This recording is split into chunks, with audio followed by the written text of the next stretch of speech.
బంతి చెట్టు రూపగుణ ధర్మాలు. బంతిపూలు కారం, వగరు రుచులు కలిగి జ్వరాలను, అనేక రకాల వ్యాధికారక క్రిములను హరించివేస్తాయి. దీని ఆకులు, వేర్లు, పూలు అన్ని భాగాలు ఔషధానికి ఉపయోగపడేవే. బంతిపూల రెక్కలు 1 కేజీ, బంతి ఆకు రసం 1 కేజీ, మంచి నువ్వుల నూనె అరకిలో కలిపి కళాయిలో పోసి చిన్న మంట పైన నూనె మాత్రమే మిగిలే వరకు మరిగించి దించి వడపోసుకోవాలి. ఈ తైలాన్ని కీళ్ళ నొప్పులకు, దెబ్బలకు మర్దన చేస్తుంటే నొప్పులు తగ్గిపోతాయి.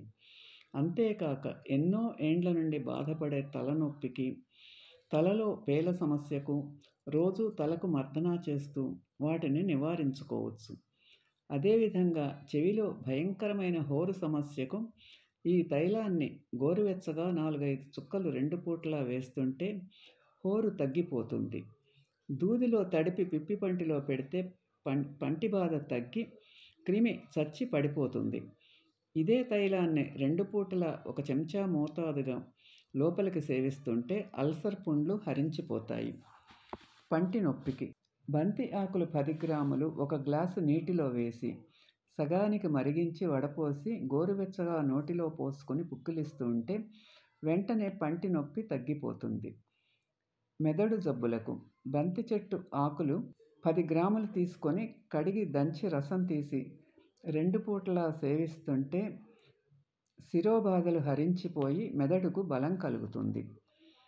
గుండె జబ్బులకు బంతిపూల షర్బత్తు. బంతి ఆకుల రసం 1/4 కేజీ, బంతిపూల రసం 1/4 కేజీ, కంట చక్కెర పొడి 1 కేజీ కలిపి లేత పాకం వచ్చే వరకు మరిగించి దించి తడి తగలకుండా నిలువ చేసుకోవాలి. రోజూ 2 పూటలా 2 చెంచాల పాకం అర గ్లాసు మంచినీటిలో కలిపి హాయిగా సేవిస్తుంటే గుండె జబ్బులు హరించిపోతాయి. జీర్ణశక్తికి బంతి చూర్ణం. బంతి ఆకులను నీడలో ఆరబెట్టి దంచి చేసిన పొడి 50 గ్రాములు, దోరగా వేయించిన శొంఠి పొడి 10 గ్రాములు, అలాగే వేయించిన పిప్పళ్ళ పొడి 10 గ్రాములు, దోరగా వేయించిన మిరియాల పొడి 10 గ్రాములు కలిపి నిలువ చేసుకోవాలి.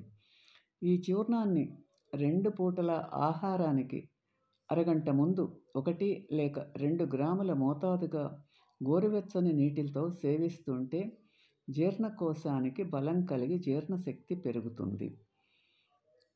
ఈ వీడియో మీకు నచ్చితే లైక్ చేసి, షేర్ చేసి, సబ్స్క్రైబ్ చేయండి.